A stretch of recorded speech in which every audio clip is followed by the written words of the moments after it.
Senator Faisal बावला का x पर पैगाम, अगर रबा साल कम अज कम 15% इजाफा ना हुआ तो पिछले साल के तमाम गोशवारे खोले जाएंगे। सख्त क्रैकडाउन की तैयारी है, फिर 30% में भी जान नहीं छूटेगी।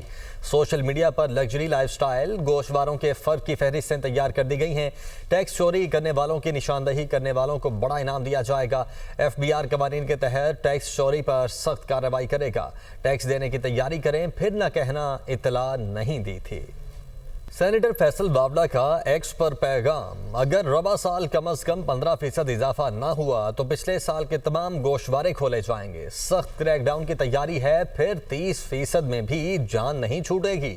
सोशल मीडिया पर लग्जरी लाइफस्टाइल गोशवारों के फर्क की फहरिस्तें तैयार कर दी गई हैं। टैक्स चोरी करने वालों की निशानदही करने वालों को बड़ा इनाम दिया जाएगा। FBR कवानीन के तहत टैक्स चोरी पर सख्त कार्रवाई करेगा। टैक्स देने की तैयारी करें, फिर न कहना इत्तला नहीं दी थी।